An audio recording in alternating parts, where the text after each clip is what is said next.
여러분 개로는요 울면서 공부합니다. 여러분 여기 경제 경영학과는 쉬운데 그 아닌 거 하나거든요. 울면서 공부합니다. 그래서 시험 칠 때는 울면서 나오는 것이 아니라 웃으면서 나옵니다. 민법은 울면서 공부하는 게 아니죠. 웃으면서 공부해서 시험 칠 때는 울면서 나옵니다. 감옥의 성격이 그래요. 그리고 이 개로는 점수들이요 이제 한 6월까지 보면은 모의고사 우리 가끔 쳐보시면은 한 50점, 60점 사이가 제일 많아요. 아직 공부 덜 됐으니까 7, 8, 9월 넘어가면요 점수들이 7, 80점대로 이렇게 올라와요. 개로는 뒤에 가야 점수 잘 나와요. 용어가 이제 정립이 되고 이제 뭐가 중요하고 뭐가 나올지 이제 보이는 거예요, 여러분 눈에. 그러니까 민법하고 좀 다릅니다, 개로는. 그러니까 점수에 너무 신경 쓰지 마시고 이해 안 되는 거 그 신경 쓰지 마시고 다 잊어버린 건 다 똑같 망각곡선이 있어서 잊어버리니까 반복 좀 하시고 기본서 많이 보세요. 다른 거 필요 없어요. 이 강의 들은 것을 동영상 들으시면서 다시 한번 복습할 때 기본서 중요 부분 색깔이 표시되어 있거든요. 그 부분 좀 주의해 두면서 그 부분을 반복해서 보시면 훨씬 도움이 되십니다. 자, 그러면은 이제 위험 관리 방법 한번 보겠습니다. 자, 위험을 관리하는 방법이죠. 자, 위험을 관리하는 방법을 보면은 위험에 회피가 있어요. 말 그대로 해석하면 되겠네. 위험을 피한다. 예? 예? 손실을 볼 가능성을 피하는 방법이에요. 그러니까 투자에 따르는 미래에 손실을 볼 가능성을 피하는 방법이죠. 그래서 위험을 회피하는 방법이 있고 또 위험을 뭐 하는 방법이 있죠? 정가가 있어요. 위험의 정가. 그럼 여러분 시험 지문에 보면은 위험의 정가가 또 우리가 자주 나오죠. 정가. 그러니까 본인이 부담을 해야 될 위험을 본인이 또 부담을 하지 않고 뭐 하죠? 또 떠넘기는 거잖아요. 정간 떠넘기는 거. 그렇게 생각하면 쉬워요. 자, 여러분이 이 투자로 인해서 미래에 잠재적으로 손실을 볼 가능성을 어떻게 해요? 여러분은 제3자에게 떠넘겨버려요. 그럼 예를 들어서 대표적인 게 뭐냐? 여러분 보험에 가입을 하는 거.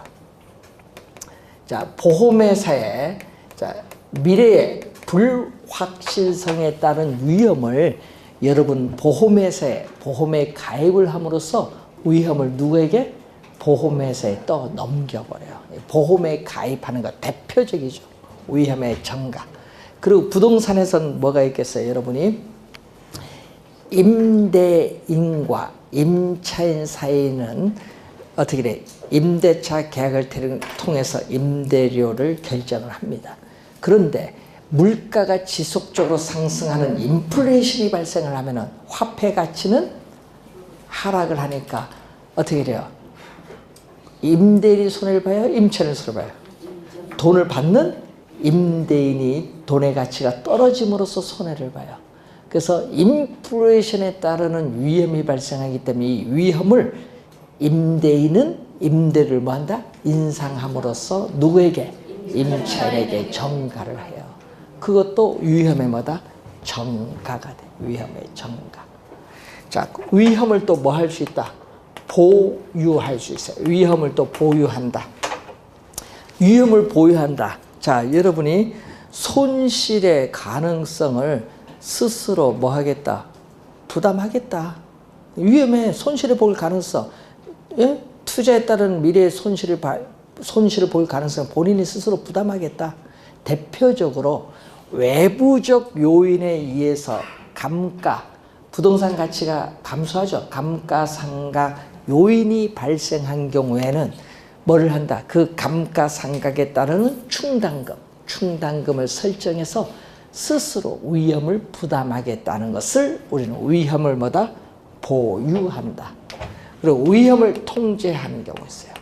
자, 위험을 통제하는 경우는요, 이 손실, 미래에 이 손실의 발생 횟수, 몇 번 발생하느냐, 또 규모, 어느 정도 규모냐, 이 규모를 줄이는 방법을 위험의 통제예요. 그래서 위험의 통제의 대표적인 것이 우리는 민감도 분석이에요. 자, 그래서 여러분 위험을 처리하는 방법에 보면은 우리가 4가지 중에 민감도 분석이 나오죠. 자, 민감도 분석은 개념이 또 출제를 제일 많이 하잖아요. 자, 투입 요소의 변화에 따라서 산출되는 결과가 어떻게 되느냐. 예? 투입, 인풋, 산출되는 결과, 산출되는 거, 아웃풋. 예? 그러면 투입되는 요소가 뭐가 있느냐? 부동산에 있어서 대표적으로 임대료의 변화. 자, 여러분 임대료가 인상되든지 인하되든지 임대료의 변화가 수익률에 영향을 줘요. 임대료의 변화, 또 영향을 미치는 게 또 부동산을 운영하고 유지하는 데 드는 비용이 뭐죠? 영업 경비라든지, 또 전체 임대 면적 중, 여러분 전체 임대 면적 중 임대되지 않은 면적의 비율을 우리 뭐라고 하죠? 공실률. 또 부동산에 있어서의 뭐죠? 보유기간 몇 년 보유하느냐, 이런 거 많죠. 감가상각 방법을 변경한다든지. 자, 이걸 임대료 하나만 변할 수도 있고요. 또 임대료 영업경비 2개 변할 수 있죠. 하나 변하는 건 개별적, 2개 이상 변하는 건 집단적. 그래서 이 투입되는 요소가 개별적 또는 집단적으로 변화를 했을 경우에 산출되는 결과인 뭐에 영향을 미칠까요? 산출되는 결과인 뭐에 영향을 준다? 수익성에 미치는 영향을 분석하는 게 바로 뭐죠? 민감도 분석이에요. 민감도 분석. 즉 뭘로 통해서? 통계적으로 회귀 분석을 통해서 분석을 해요. 통계적으로.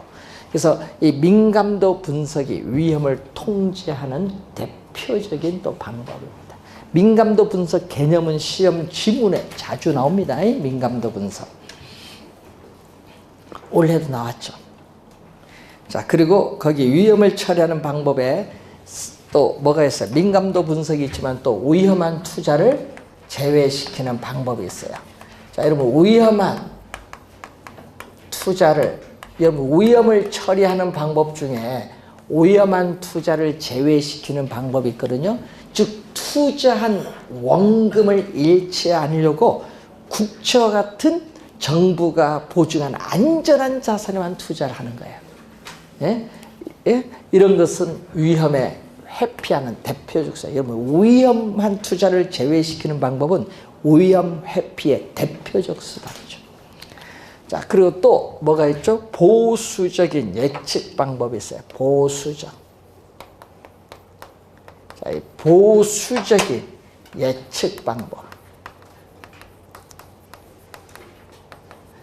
자, 여러분 부동산 투자안.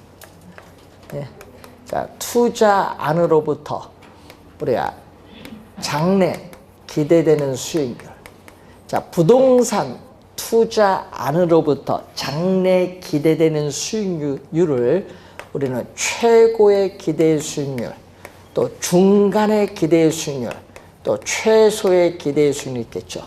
자, 이 투자안으로부터 장래 기대되는 수익을 최고, 중간, 최소를 구하는데 그 중에 가장 낮은 뭐를?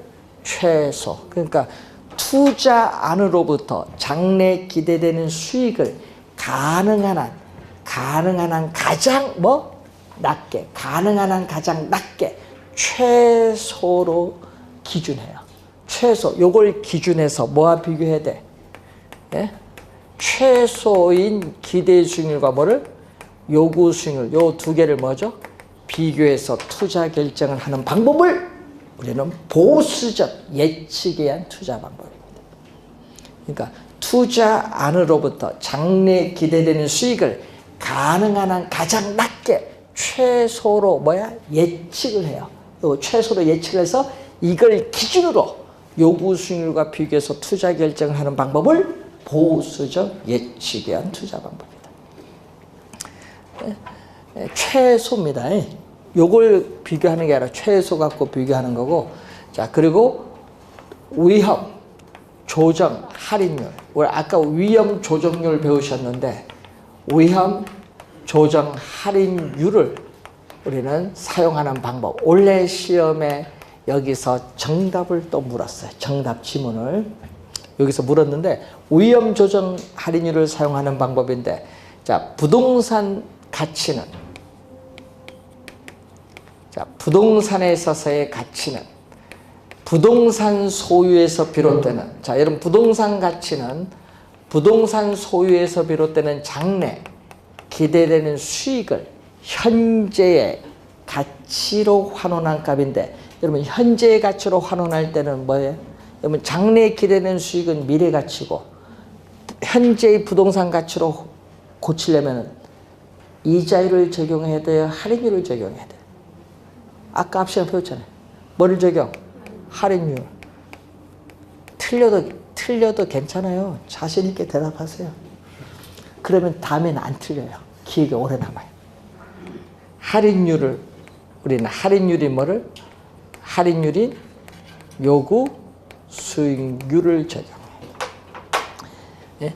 자, 그러면 요걸 적용을 하는데, 그러면 여러분이 부동산 소유에서 비롯되는 장래에 기대되는 수익을 현재 부동산 가치로 환원할 때 할인율이 요구 수익률을 적용하는데, 위험한 투자일수록, 여러분 위험한 투자일수록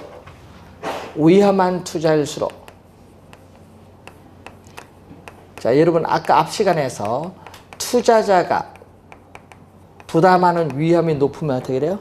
투자자가 부담하는 위험이 높을수록 투자자가 요구하는 수익률도 커지죠. 자, 그러면 위험이 높으면 분모인 뭐죠? 위험이 높으면 요구 수익률도 뭐다? 높아지면 전체값 부동산 가치는 뭐다? 낮아지죠. 그럼 부동산 가치는, 현재 가치인 부동산 가치는 뭐다? 하락을 하죠. 예? 그러면 시험 문제는 이렇게 내거든요. 위험한 투자일수록, 여러분 부동산 소유에서 비롯되는 장래 기대 수익을 현재 부동산 가치로 환원할 때 위험한 투자일수록 부동산 가치는 하락한다? 딱 되거든요. 그럼 OX를 맞아야 돼. 그럼 부동산 가치가 위험이 높을수록 부동산 가치는 하락한다? 하락하네. 반대로 가죠? 반대로 가잖아요. 위험과 부동산 가치는 반대로 변동하는 무슨 관계? 반대로 변동하면 마이너스 관계에 있다는 거예요. 이걸 출제를 또 단골로 하는 거예요. 근데 올해는 뭘 출제했어요? 네? 부동산 소유에서 비롯되는 장래에 기대되는 수익을 현재 부동산 가치로 환원할 때 위험한 투자일수록 여기 높네요. 높은 할인율을 적용했다. 높은을 시험에 낮은으로 출제했어. 올해 시험. 그게 정답. 낮은 할인율이 아니라 뭐를? 위험한 투자일수록 높은 할인율을 적용. 그래서 높은의 색깔이 딱 되는 거예요, 여러분이. 말을 바꾼다는 얘기예요. 시험에 그 말을 바꾸는 거예요. 본 시험에 가면. 그러니까 나중에 보면 어디 틀렸는지 몰라요, 여러분. 위험이 높으면 할인율이 뭐다? 높게 적용한다. 여기서 시험 지문 많이 뜹니다. 좀 잘 이해를 나중에 몇 번 보면 이해가 돼요. 위험한 투자일수록 할인율은 뭐다? 할인율은 높게, 높은 할인율을 적용한다. 자, 위험을 처리하는 방법 배웠었습니다. 자, 여러분 204페이지에 자산 3분법. 자, 포트폴리오 이론이 나타나기 전에 고전적 투자 이론인 자산 3분법. 고전적 투자 이론. 자산 또는 가끔 뭐 재산이라고 나와 있는 교재도 있고. 고전적 투자 이론이 자산 3분법 또는 재산 3분법. 그럼 자산을 몇 가지로 본다? 세 가지. 거기에 봤더니 은행의 예금, 주식, 부동산 세 가지로 봐요. 세 가지. 자산을 세 가지로 나눠서 투자하는데, 자, 여러분이 투자한 원금,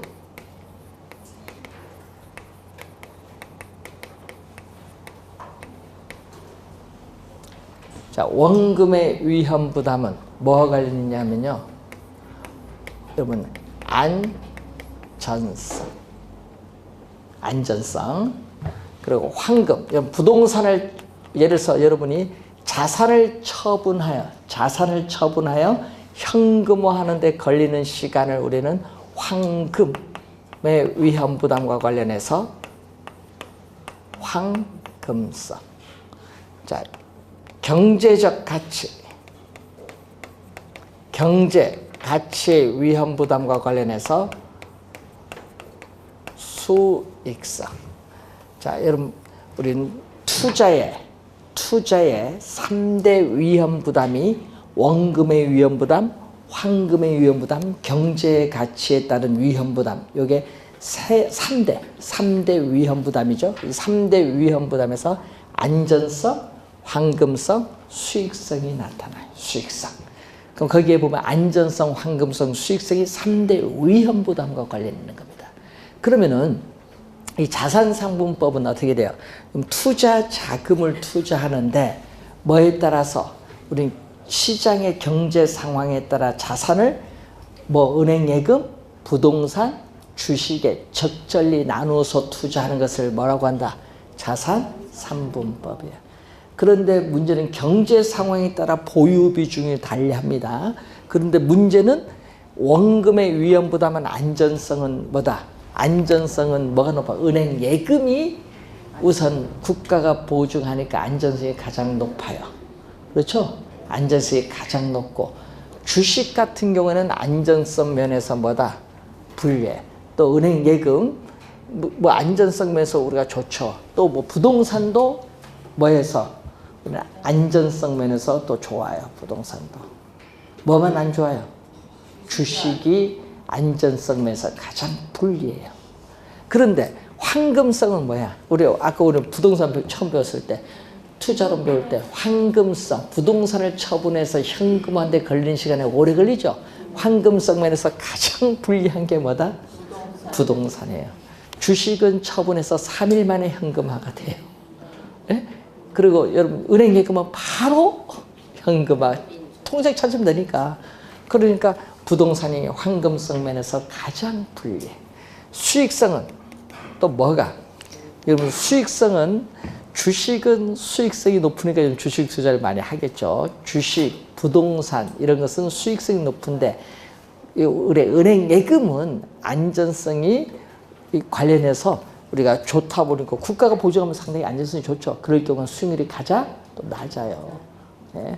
그래서 여러분, 수익성이 가장 낮은 것은 은행 예금이에요. 예금.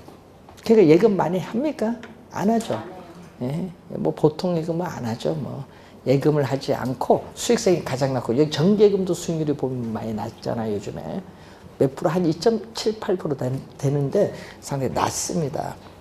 그래서 이걸 고려한 것, 안정성, 경제 상황에 따라 안정성, 황금성, 수익성, 이 세 가지 측면을 고려해서 우리는 투자 자금을 은행 예금, 주식, 부동산에 적절히 나누어 투자하는 것을 자산상분법인데, 여러분 거기에 동그라미는 뭐죠? 동그라미는 유리한 것, X는 뭐다? 불리한 것을 나타내는 겁니다. 자, 평균 분산 결정법이 있는데, 자, 이 평균 분산 결정법은 여러분 뒤에 위험 수익 측정을 안 배웠어요. 그러니까 안 배웠기 때문에 평균 분산 결정법도 여러분 그걸 배워야 이해가 좀 쉬우니까 이거 넘어가고 포트폴리오 쪽으로 한번 옵니다. 206페이지로 옵니다. 자, 206페이지 오시면은 포트폴리오가 나옵니다. 자, 이 포트폴리오는요, 1952년, 지금 2017년입니다. 벌써 오래됐네요. 2017년이니까. 네? 65년 전. 이야, 1952년,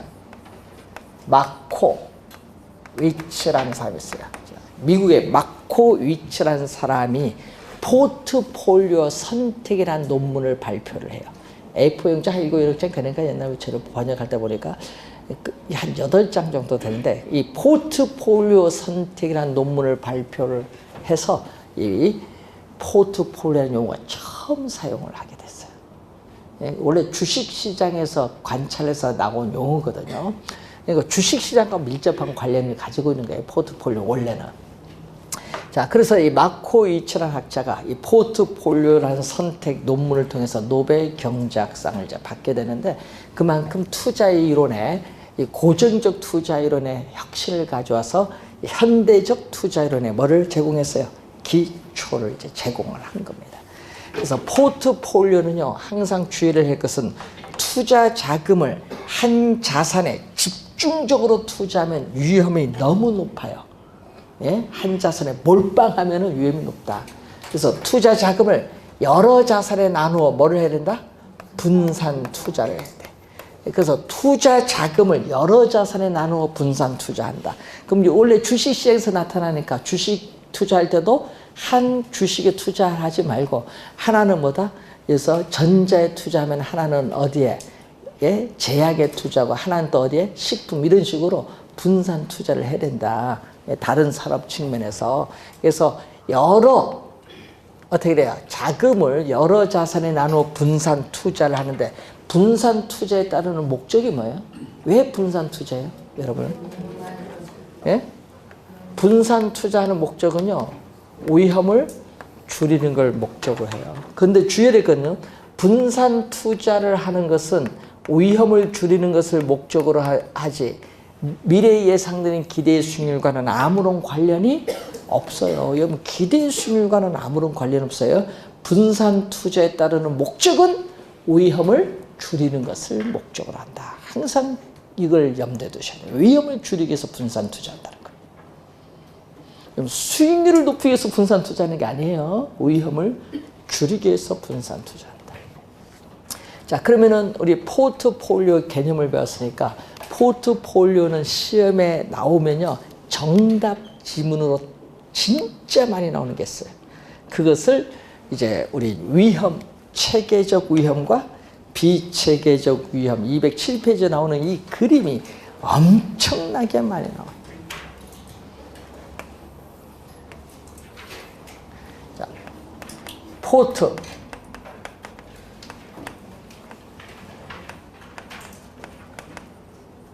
자, 포트폴리오에 따르는 위험.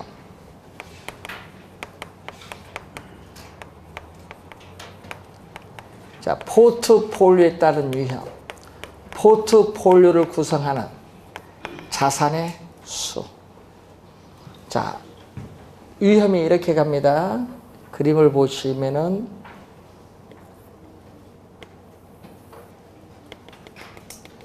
자, 이렇게 볼까요? 자, 포트폴리오를 구성하는 자산의 수가 적으면은 위험은 이만큼 높아요. 이 위험이 바로 총위험입니다.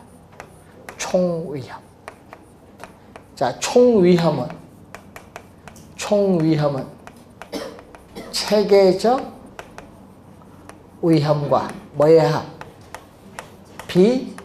비체계적 위험의 합으로 구성되어 있다. 포트폴리오에 따르는 총위험은 체계적 위험과 비체계적 합으로 구성되어 있습니다. 그런데 이 그림을 이제 보시면은 이 위험과 요 위험으로 이제 나누는 거야, 지금. 예? 그럼 이 빨간 부분이 있죠. 이 빨간 이 부분의 위험이 우리는 무슨 위험? 비체계적 위험. 이 빨간 부분이 비체계적 위험. 자, 여러분 시험 문제 작년에 이렇게 나왔거든요. 비체계적 개별 부동산의 특성에 따라 야기되는 위험. 여기 나왔어요, 작년 시험에. 그러면 여러분, 개별적인 부동산의 특성에 따라 야기되는 위험이 비체계적 위험이에요. 그럼 개별적인 부동산의 특성에 따라 나타나는 위험이기 때문에 투자 대상을 뭐한다? 다양화해요. 한쪽에 몰빵하지 말고 투자 대상을 다양화하여 분산 투자를 함으로써 비체계적 위험은 제거할 수 있다. 제거할 수 있다는 것은 피할 수 있다, 없다? 있다. 그래서 피할 수 있는 위험인데, 시험에 보면요, 제거할 수가 있거든요. 비체계적은 피할 수 있는 위험이거든요. 그런데 시험에 여기서 피할 수 있는 위험, 피할 수 없는 위험, 요것 때문에 잘 틀려.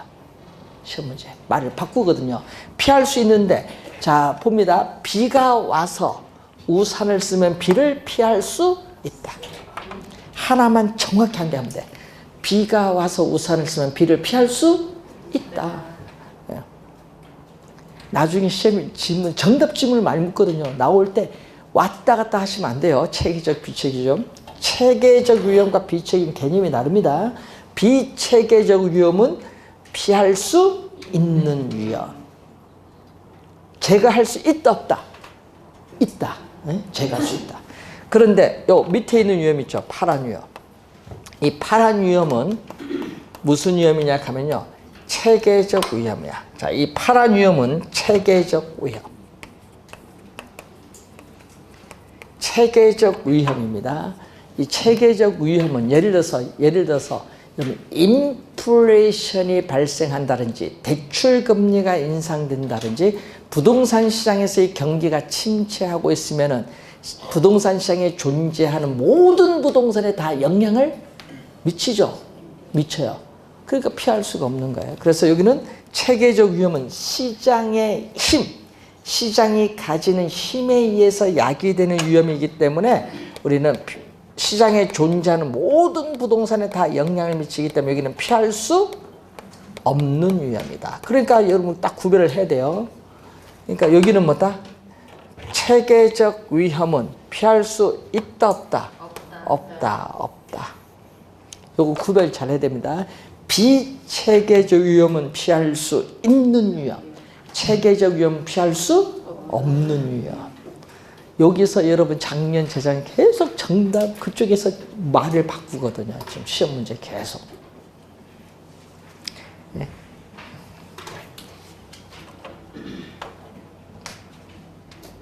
시험 문제는 이걸 잘 생각을 하면은 한 문제 맞출 수도 있어. 정답 질문으로 많이 묻기 때문에. 자, 그러면은 여러분 거기에 맨 밑에 보시면은 207페이지 밑에서 한 네 번째 보시면 이렇게 나오죠. 포트폴리오를 구성하는 자산의 수. 요거죠? 포트폴리오를 구성하는 자산 수가 이렇게 많아지면 어떻게 돼요? 많아지면은 비체계적 위험은 점점 뭐야? 줄어들면서 뭐가 줄어든다? 예? 비체계적 위험이 줄어들면서 총 위험도 점점 줄어들잖아요. 비체계적 위험이 줄어들면 총 위험도 줄어들어요. 그건 또 우리는 시험 문제 작년에 출제를 했어요. 또. 예? 포트폴리오를 구성하는 자산의 수가 많아질수록 우리는 비체계적 위험이 줄어들기 때문에 총 위험도 줄어든다. 맞는 지문입니다. 되겠죠? 그렇게 요 수식 보면서 요 그림 보면서 아, 그 말에 O, X 빨리 판단해야지. 그러니까 그럼 시험 문제는 어떻게 내겠어요? 말을 예? 포트폴리오를 구성하는 자산의 수가 많아질수록 통계적으로 체계적 위험은 줄어들기 때문에 총 위험은 줄어든다. 비체계적을 뭘로 바꿔버려요? 체계적 바꿔버리는 거예요. 그래서 또 못 찾는 거예요. 시험 문제는. 말을 바꿔서 출제해버립니다. 자, 그러면 이 그림을 보면 포트폴리오를 구성하는 자산의 수가 이 정도 오면 어떻게 돼요? 포트폴리오를 구성하는 자산의 수가 이 정도 되면 어떻게 돼요? 비체계적 위험은 완전히 제거됐어요. 완전히 100% 완전히 제거되고 뭐만 남는다? 남는 건 요거 뭐만 남았어요? 체계적 위험만 남았어요. 그래서 포트폴리오를 구성하는 자산의 수가 많으면 많을수록 통계적으로 비체계적 위험은 뭐까지 줄일 수 있다? 0까지 줄일 수 있다. 요까지 오면은 아까 요까지 오면 뭐 완전히 뭐다? 완전히 제거될 수 있죠. 완전히 비체계적 위험이 통계적으로 완전히 제거된다는 것은 비체계적 위험이 얼마란 얘기야? 제로라는 얘기야. 그러니까 비체계적 위험은 0까지 줄일 수 있는 거예요. 그런데 또 시험에 나올 때 또 주의하겠죠. 또 208페이지 맨 위에 보시면은 자, 또 포트폴리오를 구성하는 자산의 수가 많을수록 포트폴리오 구성하는 자산 수가 많을수록 뭐는 요거는 적든 많든 요거는 변화가 있다 없다? 없죠. 그래서 이런 포트폴리오를 구성하는 자산 수가 많아지더라도 체계적 위험은 제거되지 않는다. 체계적 위험은 제거될 수가 없어. 또 요거는 19회 시험에 또 정답으로 또 물었지. 제거될 수 있다고 나오잖아요. 체계적 위험은 제거할 수가 없다. 구성하는 자산의 수가 많아도. 요 변화가 없잖아요. 그래 말씀하듯이. 자, 시험에 그런 지문들을 이제 집중적으로 이제 출제를 하는 거겠죠.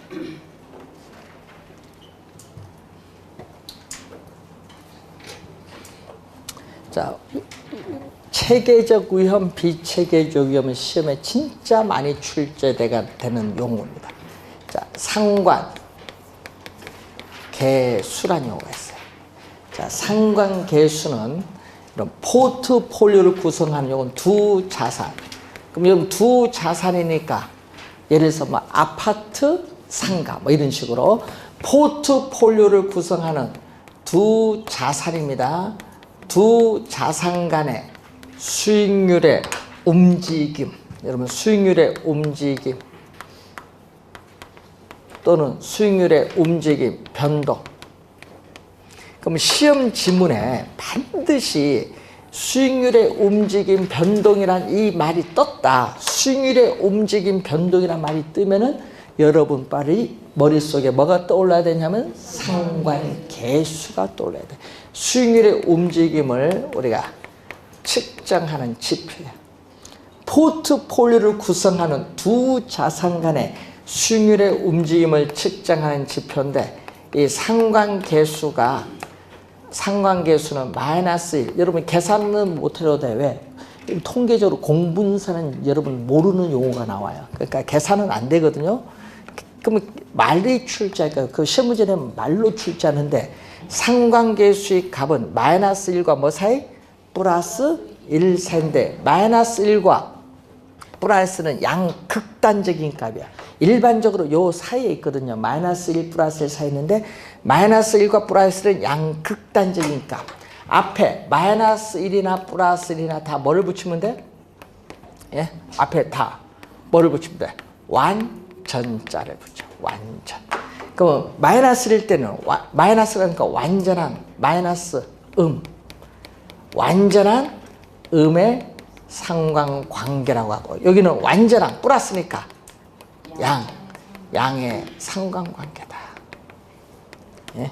마이너스는 완전한 음의 상관관계, 플러스는 완전한 양의 상관관계. 그러면 완전한 음의 상관관계일 때는 뭐냐? 여기는 포트폴리오를 구성하는 이런 포트폴리오를 구성하는 자산의 구성 비율 40%, 60%, 50% 구성 비율을 조정해 주면은 통계적으로 피할 수 있는 위험인 비체계적 위험을 우리는 0까지 줄일 수 있다. 자, 완전한 음의 상관관계일 때는 포트폴리오를 구성하는 자산의 구성 비율을 조정을 하면은 비체계적 위험인 피할 수 있는 위험은 0까지 줄일 수 있다는 거고. 그럼 여기서는 뭐냐? 자, 여기서는 완전한 양의 상관관계일 때는 포트폴리오를 구성하여도 피할 수 있는 위험인 비체계적 위험은 제거가 불가능하다. 그러니까 비체계적 위험은 제거가 안 된다. 그러면 플러스 1을 제외한 어떻게 돼? 플러스 0.9, 0.7, 마이너스 0.5 하여튼 플러스 1을 제외한 상관계수. 자, 15회 한번 가볼까요? 상관계수의 값이 플러스 1을 제외한 양의 값을 가지는 경우에는 비체계적 위험은 제거할 수 있다? 맞지? 요것만 제거 안 되지. 이쪽으로 갈수록 점점 0으로 가는 거니까 이쪽으로 갈수록 점점 제거가 되지. 그러니까 아까 했죠? 상관계수의 값이 플러스 1을 제외한 양의 값, 플러스 0.1, 0.3의 양의 값을 가지는 경우에는 비체계적 위험을 제거할 수 있다? 맞는 지문이지. 여기는 요것만 제거 안 돼. 플러스 1일 때만. 요걸 제외한 했잖아요. 지문을 잘 읽어야 돼요. 그런 형태로 이제 출제를 하는 거죠. 하여튼 마이너스 1 플러스 1 시험에 많이 나옵니다. 양극단적인 값이기 때문에. 여기는 비체계적 위험을 0까지 줄일 수 있고, 요거는 뭐다? 비체계적 위험 제거 안 되니까 어디로 갈수록 좋아요? 마이너스 1로 갈수록 좋지 뭐. 비체계적 위험 뭐 0으로 가니까. 예? 그래서 상관계수의 값이 마이너스 1에 가까이 가면 갈수록 여러분 분산 투자에 따르는 포트폴리오 효과는 큰 거예요. 위험이 많이 적어다니까. 그 얘기입니다. 자, 그래서 여러분 한번 이제 보는데, 자, 상관계수는 두 자산 간의 수익률의 움직임입니다. 자, 상관계수는 두 자산 간의 수익률의 움직임인데, 자, A 자산, B 자산이 있어요. 2013년, 14, 15, 16, 17. 자, 갑니다. 자, 이렇게 주어졌는데, A 자산의 수익률입니다. 항상 수익률 2%, 우리가 5%, 7%, 8%, 11%. 자, 여기가 13%, 10%, 8%, 8%, 9, 7%, 7%, 4% 줘줬다. 자, 얼마진가? 1년 플러스 3%. 자, 플러스 2%, 플러스 1%, 플러스 3%. 자, 증가했죠. 여기는 마이너스 3%, 마이너스 2%, 마이너스 1%, 마이너스 3%. 자, 부호는 잘 보세요. 부호는 플러스 마이너스예요. 플러스 마이너스 3, 3, 2, 2, 1, 1, 3, 3 같죠? 이렇게 포트폴리오를 구성하는 두 자산 간의 수익률의 움직임이 A 자산의 수익률이 움직임, B 자산의 수익률이 움직임을 봤더니 A 자산은 수익률이 점점 플러스 증가하죠?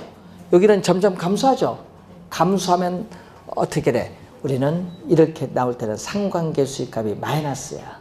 마이너스 값으로 가는데 문제는 이게 뭐죠? 플러스 마이너스 정반대죠? 이건 증가하는 거고 이건 감소하는 거예요. 정반대인데 여기 퍼센티지가 같아요.